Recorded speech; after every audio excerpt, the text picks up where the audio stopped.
Salam, selamat malam Bapak Ibu Saudara. Terpujilah nama Tuhan, kita pada hari ini mendapatkan kesempatan kembali untuk boleh bersekutu di persekutuan doa Kamis malam kita. Baik, mari kita memulai persekutuan kita pada malam hari ini. Mari kita mengagungkan Tuhan, kita memuliakan Tuhan dengan pujian yang berkata, "Aku mengasihi Engkau Yesus. Ku merenungkan firman-Mu siang dan malam, dan ku pegang perintah-Mu dan ku lakukan."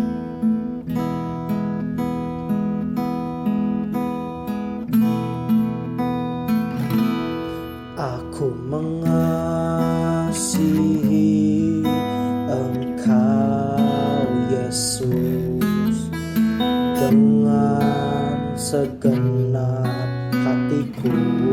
Aku mengasihi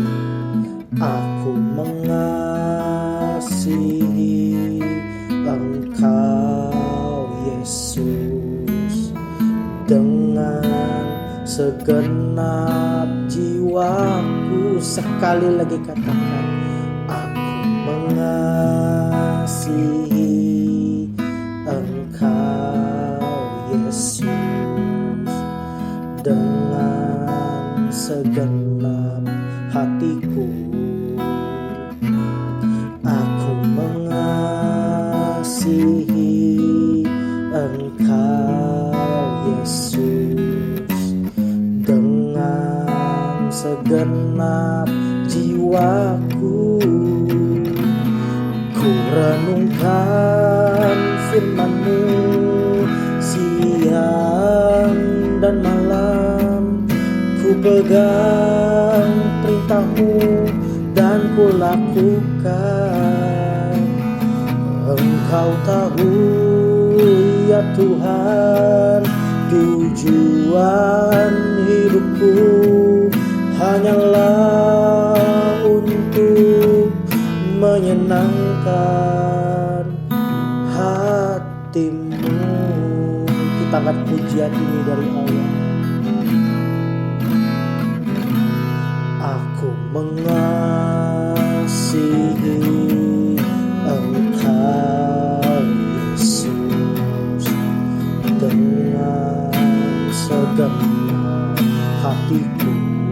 Aku mengasihi Engkau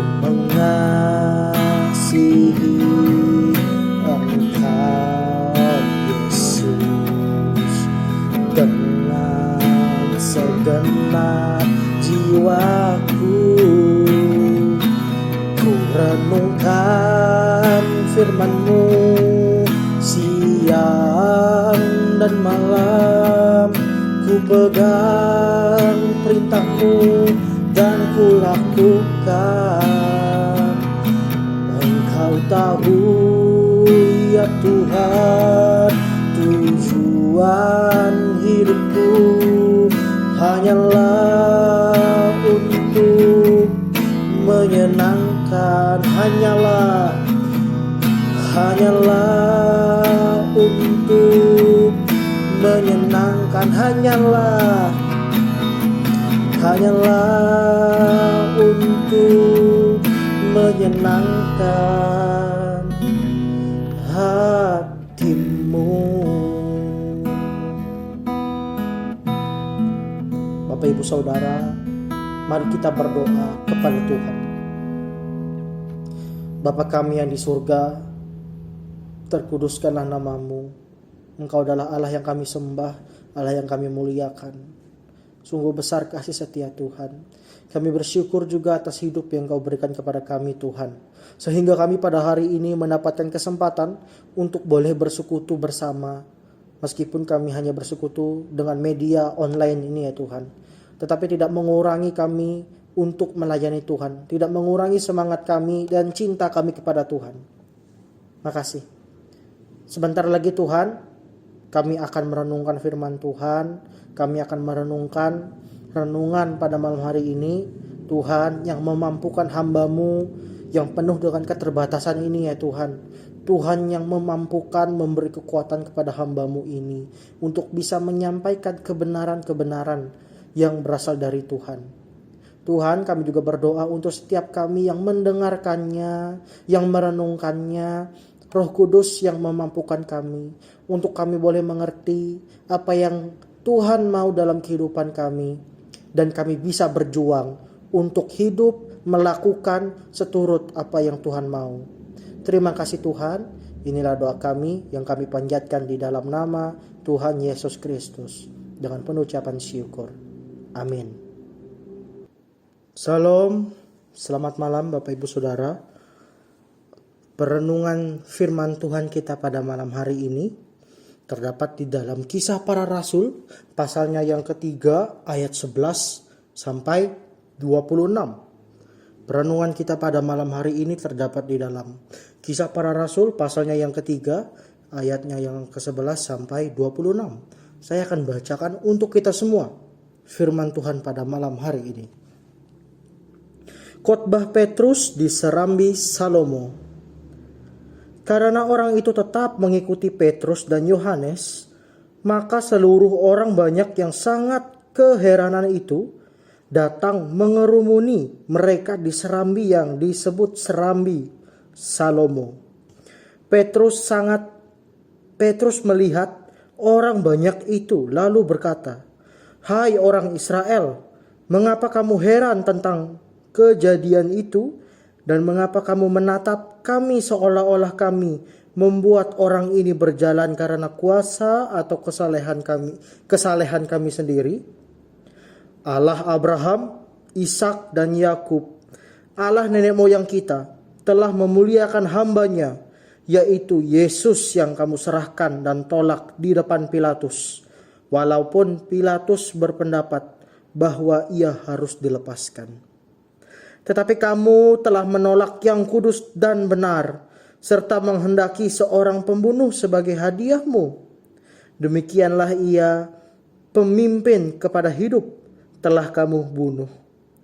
Tetapi Allah telah membangkitkan dia dari antara orang mati. Dan tentang hal itu kami adalah saksi. Dan karena kepercayaan dalam nama Yesus, maka nama itu telah menguatkan orang yang kamu lihat dan kamu kenal ini. Dan kepercayaan itu telah memberi kesembuhan kepada orang ini di depan kamu semua. Hai saudara-saudara, aku tahu bahwa kamu telah berbuat demikian karena ketidaktahuan sama seperti semua pemimpin kamu.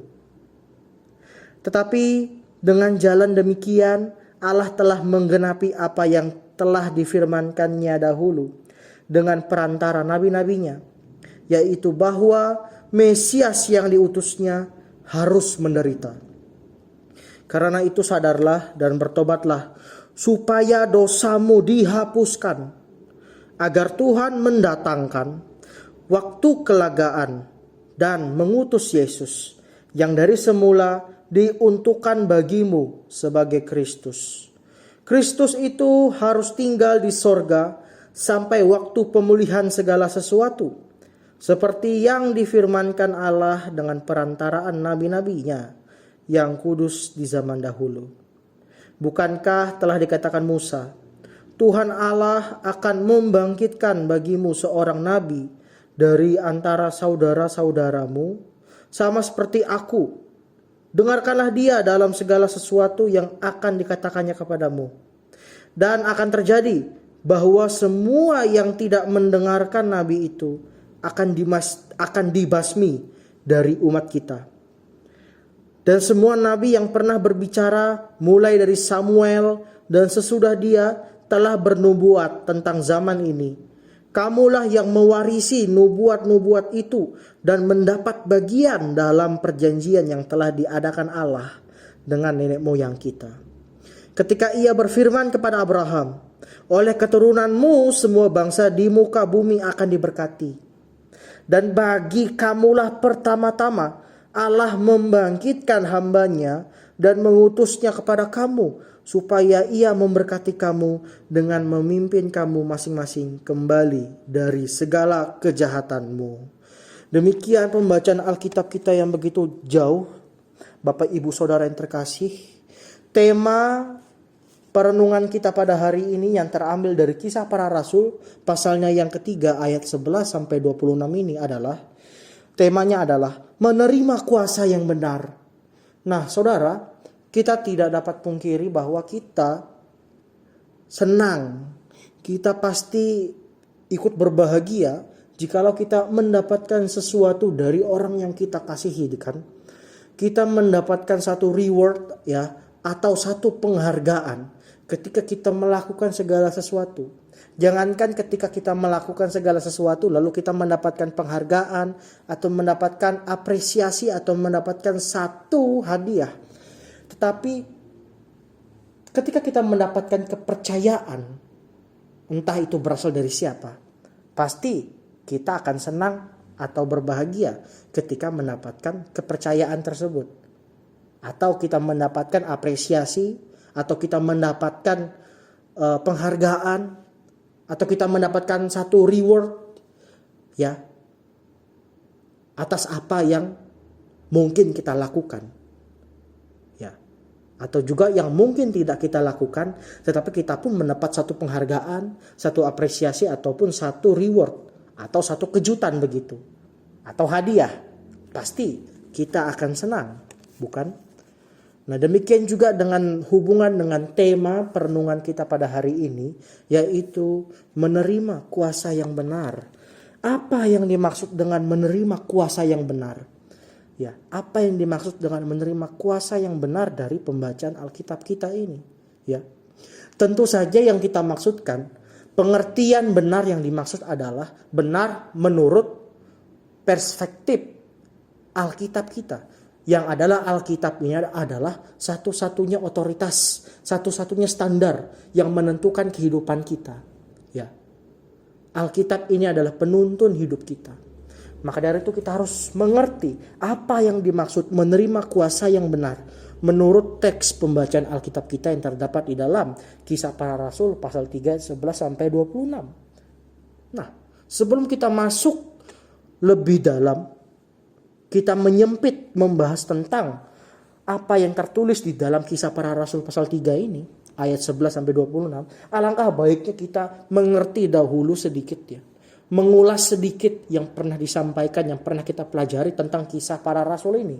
Di mana Kisah Para Rasul ini adalah surat ya yang ditujukan kepada Theophilus. Surat ini ditujukan kepada Theophilus. Surat ini ditulis oleh Lukas ya, ditulis oleh Lukas untuk melakukan satu pengajaran, satu didikan kepada Theophilus yang sudah menerima Tuhan Yesus sebagai satu-satunya juru selamat dan Allah. Nah, apa yang tertulis di dalam Kisah Para Rasul ini? Apa yang dicatat di dalam surat ini atau di dalam kitab ini, kitab Kisah Para Rasul? Isinya yang ada di dalam kitab ini adalah menceritakan bagaimana perjalanan para rasul, perjalanan para murid-murid Tuhan di dalam pekerjaannya, menjalankan mandat Tuhan Yesus Kristus, yaitu apa? Mandat penginjilan.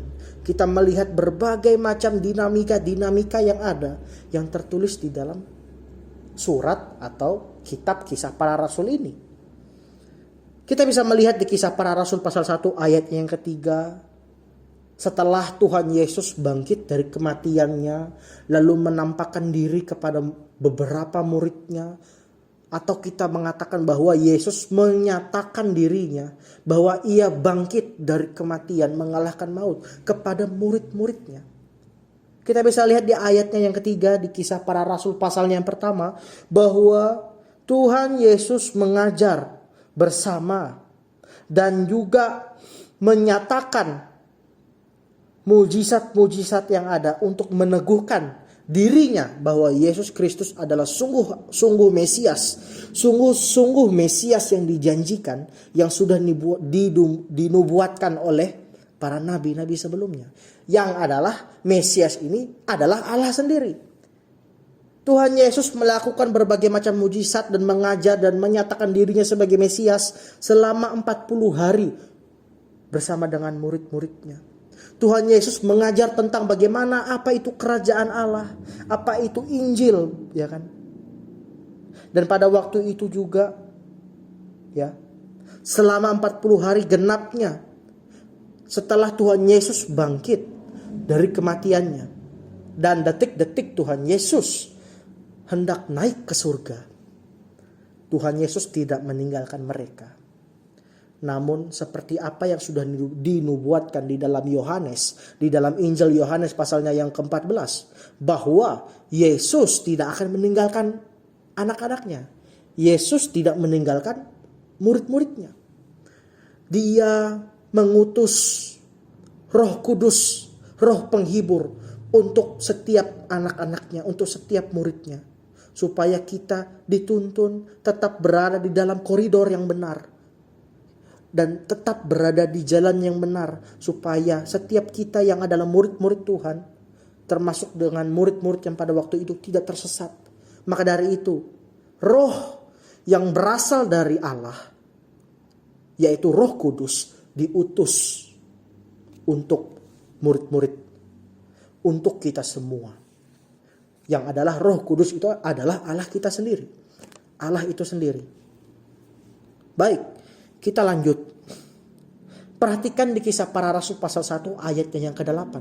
Bahwa Yesus berkata di situ jelas, Dia menggenapi apa yang dinubuatkan sebelumnya.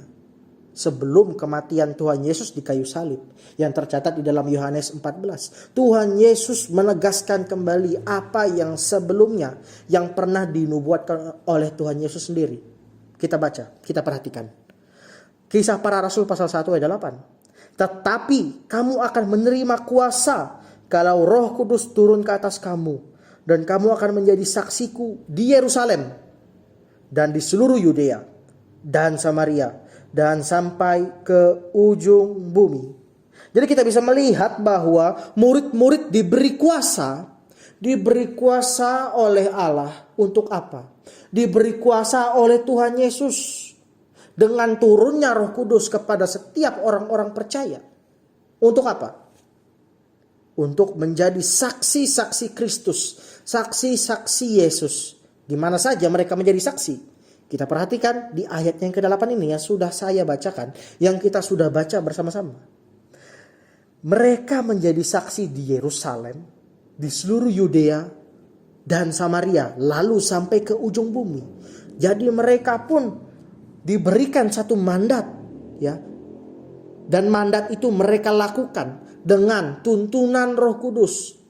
Dengan penyertaan Roh Kudus. Ya. Kita bisa melihat buktinya bahwa para murid-murid melakukan apa yang sudah dimandatkan. Ketika Roh Kudus itu turun pada waktu hari Pentakosta. Kita bisa melihat di Kisah Para Rasul pasalnya yang kedua. Bahwa murid-murid langsung menyatakan kebesaran Allah. Menyatakan kemesiasan Yesus. Menyatakan kemuliaan Allah dengan berbagai macam bahasa. Yang bahkan bahasa itu sendiri mereka tidak pernah pelajari. Namun pendengar-pendengar yang ada pada hari Pentakosta itu mengerti. Mereka berbicara dengan berbagai macam bahasa. Menyatakan kebesaran Allah. Pada waktu di hari Pentakosta itu sendiri. Roh Kudus turun di atas mereka. Lalu mereka langsung melakukan pekerjaan-pekerjaan yang besar. Bukan hanya pada waktu itu saja ya. Bukan hanya pada waktu Roh Kudus turun lalu para murid-murid langsung keluar dari rumah dan memberitakan Injil dengan berbagai macam bahasa, ya. Tetapi apa? Kita bisa melihat lebih spesifiknya, ya. Lebih spesifiknya di Kisah Para Rasul pasal 2 ayat 14 sampai 47 bahwa Rasul Petrus melakukan pekerjaan-pekerjaan yang luar biasa. Ya. Jadi dari sisi ini kita bisa melihat bahwa kuasa yang dimaksud di sini adalah kuasa untuk menjadi saksi. Menjadi saksi-saksi Kristus. Inilah kuasa itu sendiri. Roh Kudus memberikan kita kuasa. Yaitu menjadi saksi-saksi Kristus. Ya, menjadi saksi-saksi Kristus. Kalau kita melihat di latar belakangnya. Latar belakang Kisah Para Rasul ini. Kita bisa melihat khotbah Petrus ya. Ketika Petrus melayani sendiri di bangsa Israel begitu kan. Dia berkhotbah. Lalu kita bisa melihat buah dari pekerjaan Roh Kudus melewati setiap murid-murid yang sudah menerima Roh Kudus itu apa. yaitu bertobatnya orang-orang yang mendengarkan khotbah Petrus. Sebanyak berapa orang yang bertobat di situ? Dikatakan sebanyak 3.000 jiwa. Perhatikan deh ayatnya yang 21. Maksudnya Kisah Para Rasul pasal 2 ayatnya yang ke-41. Di situ dijelaskan bahwa hasil dari pekerjaan Roh Kudus melewati para murid-murid Tuhan Yesus, ya, ada pertobatan yang besar-besaran melewati pekerjaan-pekerjaan para murid. Yaitu apa? Mereka menjadi saksi dan mereka melakukan penginjilan besar-besaran, pertobatan yang besar. Kita mari amati lagi di teks yang lain, begitu kan? Ketika mereka sudah menerima Roh Kudus, apa saja yang bisa kita lihat? Kita perhatikan di ayatnya yang ke-46 ya. Kita bisa melihat di ayat 46, mereka tanpa ada rasa takut lagi, begitu kan? Mereka tanpa ada rasa gentar. Kita perhatikan juga di ayatnya yang ke-42 dan 46 bahwa para murid-murid langsung bertekun ya, belajar firman Tuhan melewati apa yang diajarkan rasul-rasul. Lalu mereka pun berusaha menjadi hidup yang saleh, begitu kan? Menjadi hidup yang saleh. Mereka berdoa bersama, mereka melakukan perjamuan bersama, mereka memuji Allah bersama, begitu kan? Dan pada waktu itu juga jumlah murid-murid Tuhan bertambah. Jumlah orang yang bertobat bertambah. Nah itu saudara, yang kita bisa lihat dari teks ini, ya, dari latar belakangnya. Kuasa apa yang dimaksud itu? Kita bisa lihat dari latar belakang tadi yang sudah saya singgung, bahwa kuasa yang dimaksud adalah apa? Kuasa menjadi saksi, menjadi saksi-saksi Kristus, begitu kan? Lalu mari kita persempit, ya, persempit makna dari kuasa ketika kita menjadi murid-murid Tuhan.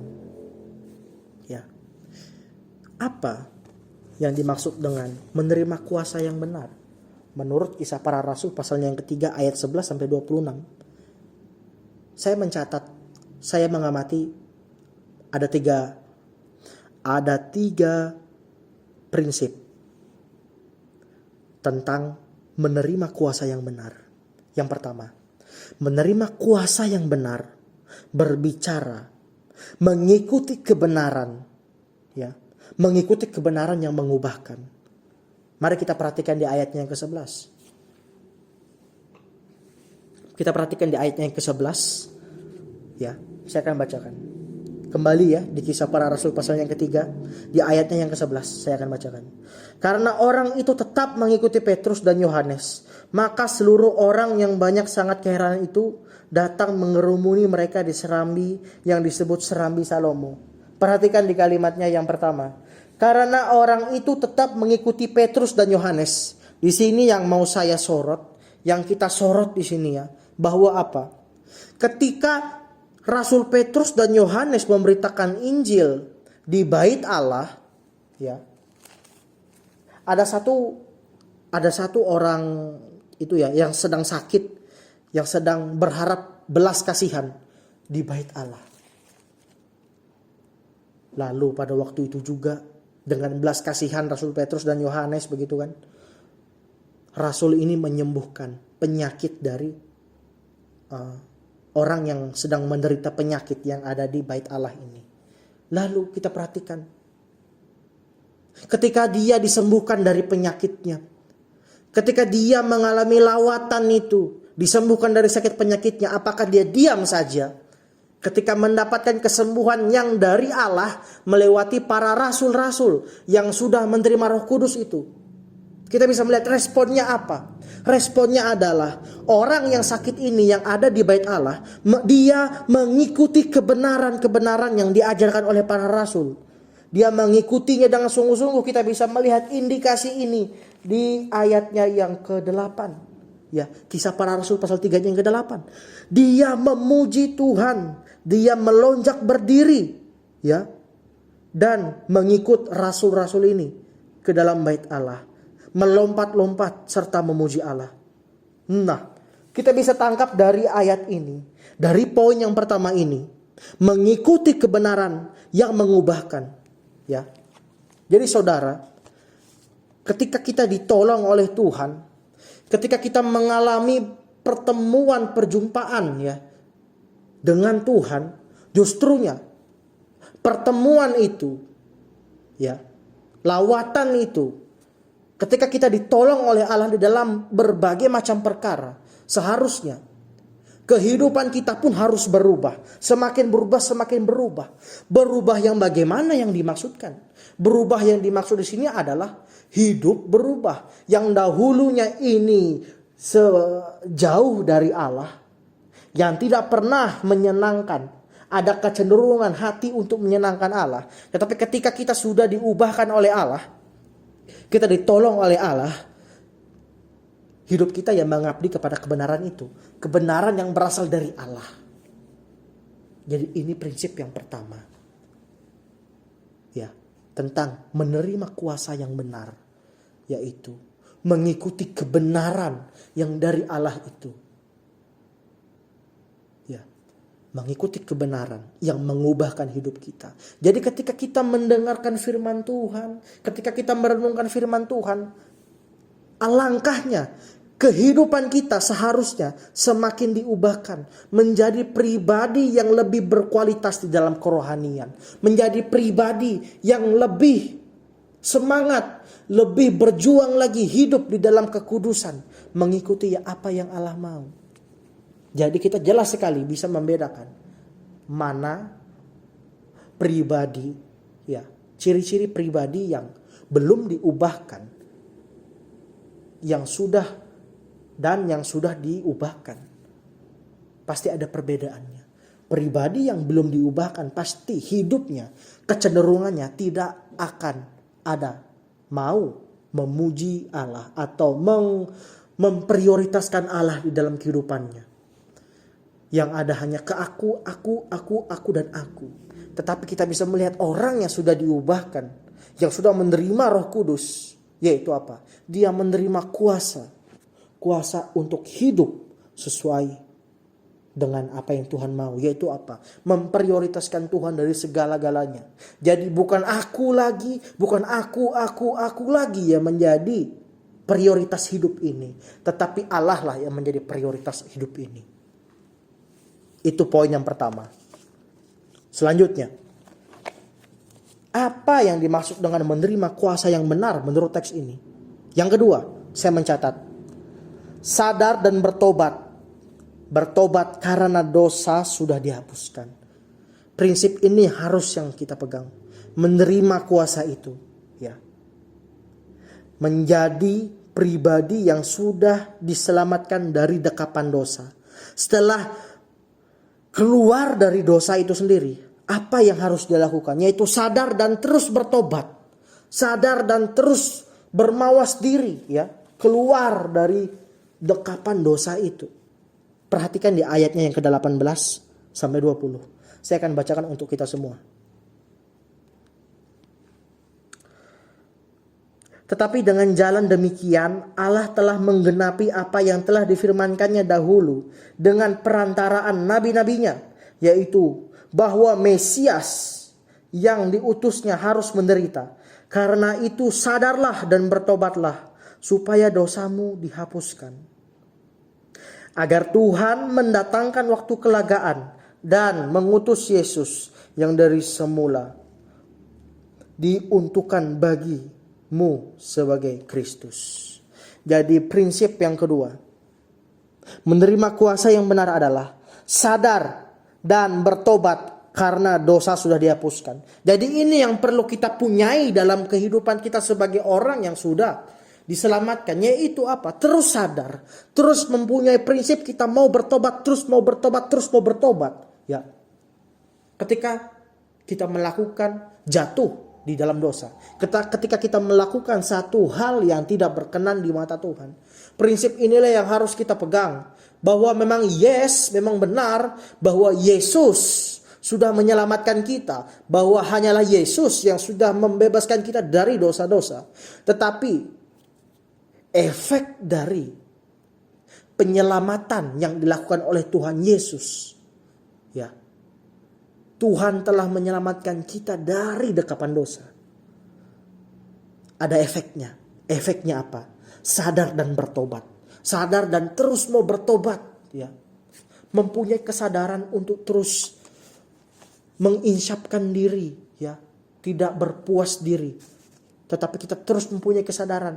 Saya Tuhan, ampuni saya, ampuni saya, ampuni saya. Saya ingin hidup dengan apa yang Tuhan mau. Tidak hidup di dalam dosa. Tidak lagi diperbudak oleh dosa. Jadi ini saudara-saudaraku yang terkasih. Prinsipnya yang kedua yaitu dari pembelajaran kita ini. Menerima kuasa yang benar. Dari poin yang kedua adalah sadar dan bertobat karena dosa sudah dihapuskan. Sekarang yang ketiga. Apa yang dimaksud menerima kuasa yang benar? Menerima kuasa yang benar adalah keluar dari kejahatan karena sudah diberkati. Ya, perhatikan di ayatnya yang ke-25 sampai 26. Saya akan bacakan untuk kita semua. Kamulah yang mewarisi nubuat-nubuat itu dan mendapat bagian dalam perjanjian yang telah diadakan Allah dengan nenek moyang kita. Ketika ia berfirman kepada Abraham, oleh keturunanmu semua bangsa di bumi akan diberkati.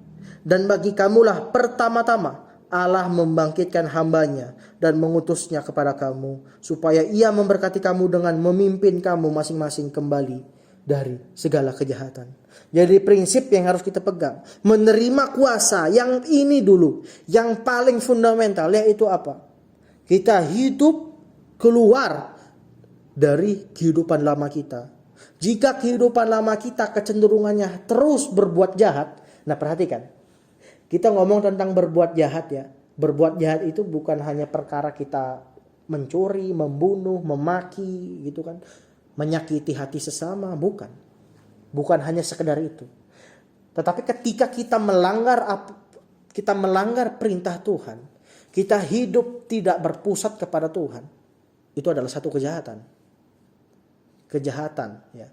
Melakukan segala sesuatu yang tidak sesuai dengan firman Tuhan. Melakukan segala sesuatu yang tidak berprioritas kepada Tuhan. Itu adalah kejahatan. Jadi kejahatan itu tidak mulu-mulu berbicara tentang membunuh, mencuri, korupsi dan lain-lain. Tetapi kita ketika sedikit saja melenceng kehidupan kita dari kebenaran firman Tuhan, itu adalah kejahatan. Ya. Jadi ini aplikasi praktisnya untuk kehidupan kita sebagai orang percaya. Ya. Kita sebagai orang yang sudah menerima Mesias itu, kita yang sudah menerima Kristus itu, janganlah sama seperti bangsa Israel ini. Sudah jelas-jelas Mesias itu hidup di tengah kehidupan mereka, hadir dalam kehidupan mereka. Mesias itu sudah menyatakan dirinya, sudah menyatakan kebenarannya melewati mujizat-mujizat yang ada. Tetapi apa? Apa respon mereka? Respon mereka terus menolak kebenaran itu. Bahkan mereka yang membunuh Yesus itu sendiri dan menukarkannya dengan perampok, dengan penjahat, yaitu ditukarkannya dengan Yesus Barabas. Nah ini saudara-saudaraku yang terkasih, bahwa menerima kuasa yang benar dari perspektif Kisah Para Rasul pasal 3 ini kita bisa melihat ya, dari poin yang ketiga ini adalah keluar dari kejahatan karena diberkati.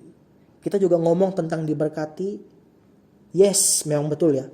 Diberkati itu bisa di dalam hal-hal fisik, di dalam hal-hal jasmani. Tetapi perlu kita ingat, Tuhan itu bisa memberkati dengan berbagai macam cara. Termasuk kita diselamatkan dari dekapan dosa, itu adalah berkat Tuhan. Termasuk kita menerima Yesus Kristus sebagai Mesias, sebagai satu-satunya Mesias, sebagai satu-satunya Tuhan kita yang menyelamatkan kita dari dosa, itu adalah berkat. Bahkan kita bisa percaya kepada Dia, itu adalah berkat. Jadi janganlah sia-siakan berkat ini, kesempatan ini. Maka dari itu saudara-saudara, dari ketiga poin yang sudah saya sampaikan, ya, apa yang dimaksud dengan menerima kuasa yang benar? Yang pertama adalah mengikuti kebenaran yang mengubahkan hidup. Yang kedua, sadar dan bertobat karena dosa sudah dihapuskan. Dan yang ketiga, keluar dari kejahatan karena diberkati. Saudara, dari ketiga poin yang sudah kita renungkan, ini kembali lagi. Itu tidak hanya berhenti di kita.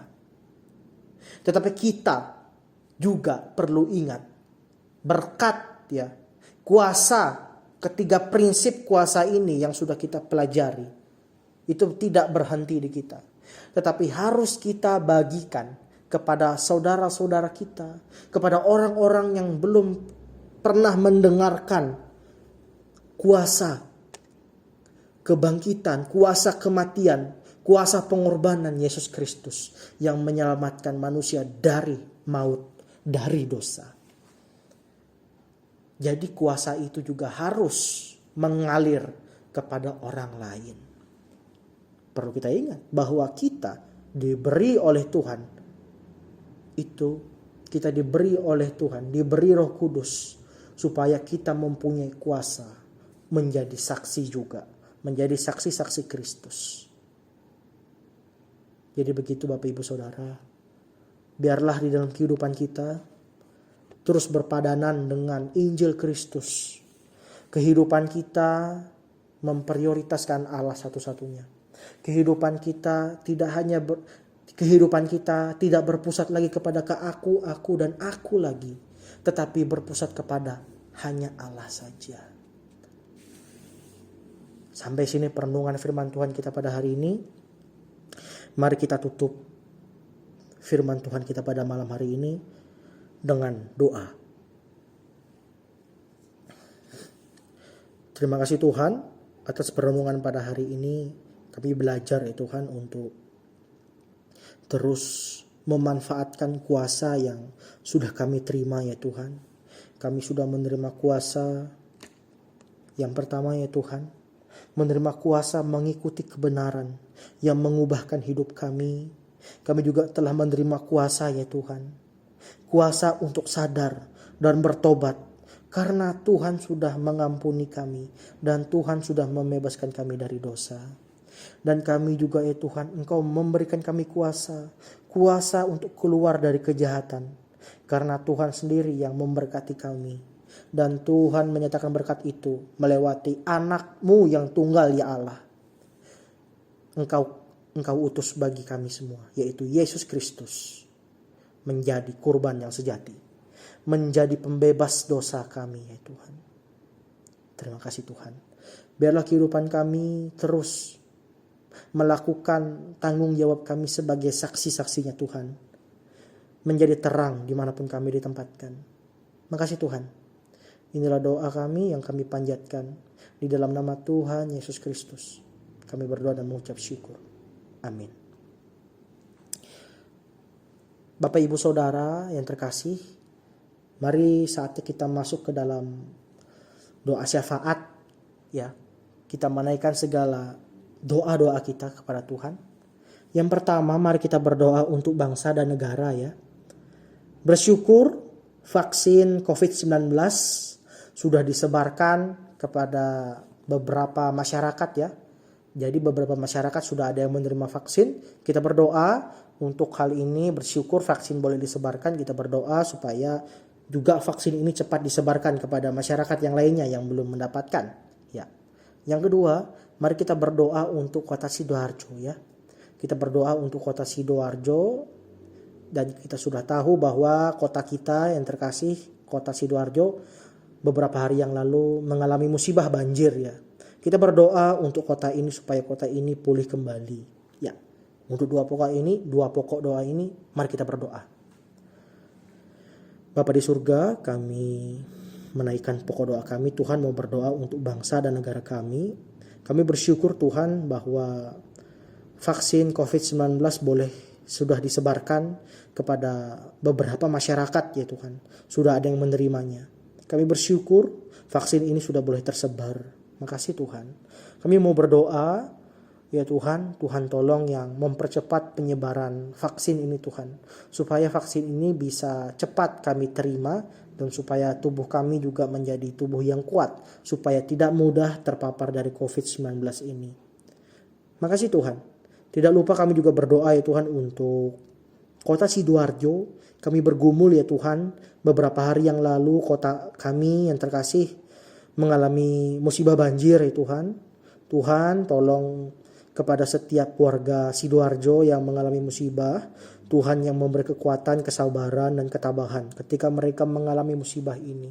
Tuhan juga yang memberi kekuatan kepada mereka untuk bisa membereskan pasca mereka terkena musibah ya Tuhan. Cukupkanlah apa yang mereka butuhkan. Terima kasih Tuhan Yesus. Kami berdoa untuk pokok doa ini.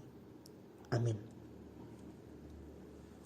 Yang kedua, mari kita berdoa untuk penginjilannya. Kita berdoa untuk setiap hamba-hamba Tuhan, setiap jemaat Tuhan yang melayani di dalam pemberitaan firman ya. Baik setiap mereka yang langsung terjun ke lapangan untuk memberitakan Injil, dan juga setiap anak-anak Tuhan yang berpartisipasi secara tidak langsung, bagi mereka yang menyerahkan hartanya, bagi mereka yang menyerahkan hartanya, bagi mereka yang memberi fasilitas, bagi mereka yang memberikan materi dan membantu di bidang teknis. Kita berdoa untuk setiap mereka yang berpartisipasi di dalam pekabaran Injil ini, baik secara langsung maupun tidak langsung. Kita berdoa untuk hal ini. Dan juga kita tidak lupa berdoa untuk saudara-saudara kita yang belum percaya ya, atau orang-orang yang belum percaya. Kita berdoa untuk setiap saudara-saudara kita, teman-teman kita, dan orang yang kita kenal yang belum percaya. Mari kita berdoa untuk penginjilan. Bapa di surga, kami juga mau berdoa untuk penginjilan ya Tuhan. Kami mau berdoa untuk setiap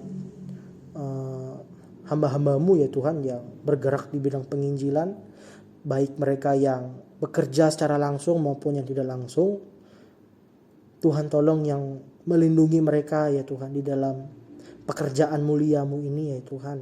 Tuhan yang memberi mereka kekuatan, Tuhan yang memampukan mereka, Tuhan juga yang memberi mereka kesehatan ya Tuhan di dalam pekabaran Injil mereka yang penuh dengan tantangan. Jauhkan mereka dari mara bahaya ya Tuhan. Jauhkan mereka dari kuasa si jahat yang berusaha menghalangi pekabaran Injil ini. Mohon Tuhan. Tidak lupa kami juga berdoa untuk setiap hamba Tuhan yang melayani di bidang pengembalaan, yang mengembalakan jemaat Tuhan di gereja. Tuhan juga yang memberi hikmat, kekuatan kepada setiap hamba-hamba-Mu yang menggembalakan, yang mendewasakan domba-domba-Mu ini ya Tuhan. Makasih. Tidak lupa kami juga berdoa untuk saudara-saudara kami yang belum percaya. Tuhan tolong yang melembutkan hati mereka ya Tuhan, supaya mereka bisa menerima Yesus sebagai Tuhan dan Juru Selamat mereka melewati pekabaran Injil yang disebarkan. Makasih Tuhan. Inilah doa kami yang kami panjatkan di dalam nama Tuhan Yesus Kristus. Amin. Pokok doa yang terakhir, mari kita berdoa untuk gereja kita. Mari kita berdoa untuk setiap jemaat Tuhan yang ada di gereja kita. Kita berdoa untuk pertumbuhan rohaninya. Kita berdoa untuk setiap pergumulannya yang ada ya. Kita berdoa, kita doakan mereka. Juga kita tidak lupa mendoakan untuk setiap jemaat Tuhan yang sudah lansia ya. Kita mendoakan juga untuk jemaat Tuhan yang masih anak-anak. Kita doakan untuk mereka. Kita doakan juga untuk jemaat Tuhan yang melayani. Kita berdoa untuk mereka juga. Dan juga secara khusus mari kita doakan untuk jemaat Tuhan yang mengalami pergumulan. Kita berdoa untuk keluarga almarhumah Ibu Wiwi ya. Kita berdoa untuk mereka yang sedang mengalami kedukaan. Tidak lupa juga mari kita berdoa untuk jemaat Tuhan ya, berdoa untuk Pak Yong Yao dalam proses pemulihan kelemahan tubuhnya. Kita berdoa juga untuk Pak Untung Sitorus. Kita berdoa untuk pemulihan sakitnya juga. Kita juga berdoa untuk Bu Licen.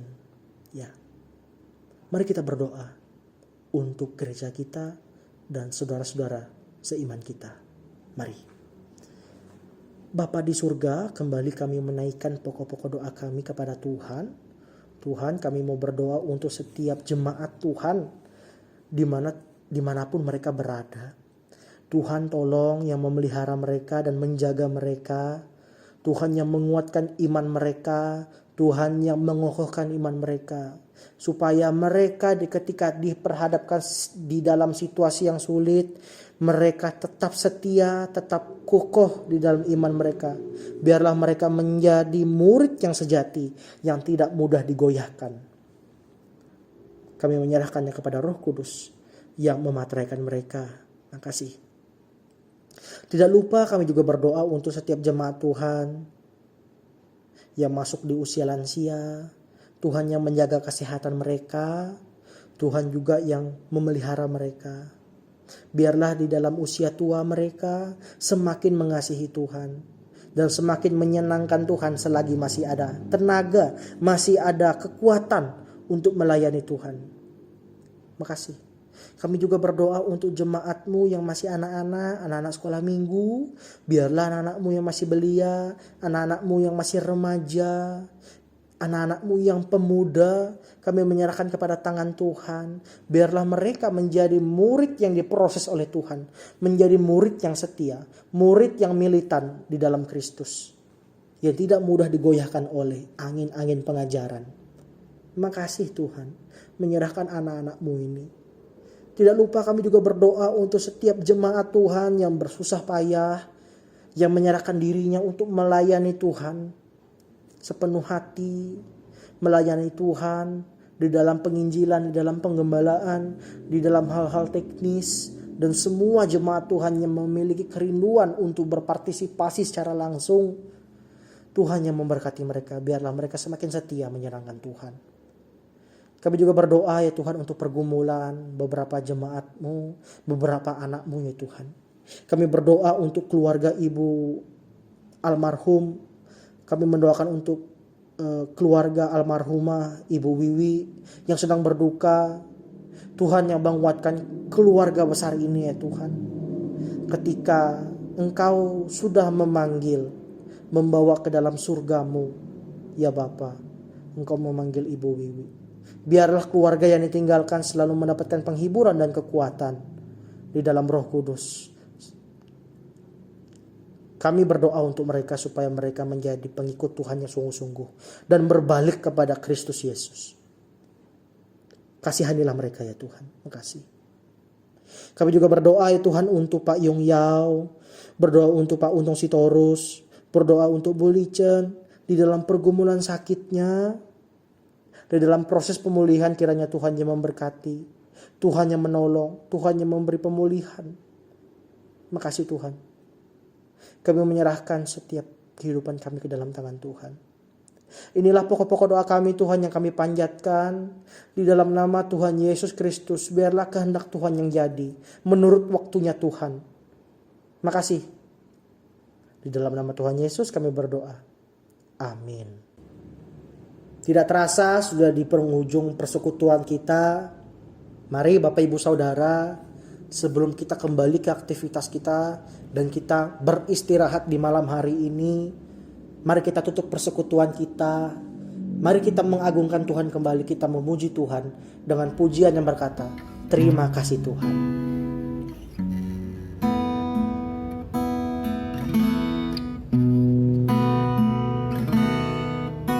Terima kasih Tuhan untuk kasih setiamu yang ku alami dalam hidupku. Terima kasih Yesus untuk kebaikanmu sepanjang hidupku. Terima kasih Yesusku buat anugerah yang Kau beri, sebab malam ini Tuhan adakan syukur bagimu Terima kasih Yesus. Terima kasih Yesusku buat anugerah yang Kau beri. Sebab malam ini Tuhan adakan syukur bagimu. Sebab malam ini Tuhan adakan syukur bagimu. Sekali lagi katakan, sebab malam ini Tuhan adakan syukur bagimu. Mari kita berdoa. Terpujilah Engkau ya Allah. Kami berdoa di dalam nama Tuhan Yesus Kristus. Kami bersyukur pada malam hari ini. Di malam ini kami bisa menyembah Tuhan. Kami bisa merenungkan kebenaran firman Tuhan bersama. Kami bisa berdoa bersama ya Tuhan. Kami bersyukur atas kesempatan yang indah seperti ini Tuhan. Biarlah waktu-waktu ini kami gunakan untuk dekat dengan Tuhan. Kami membangun relasi dengan Tuhan. Terima kasih Tuhan. Sebentar lagi kami akan mengakhiri persekutuan doa kami semalam kami pada hari ini. Dan kami akan beristirahat dan melakukan aktivitas kami selanjutnya. Tuhan, tolonglah kami Tuhan, sertai kehidupan kami. Makasih Tuhan, kami menyerahkan kehidupan kami selanjutnya di dalam tangan-Mu.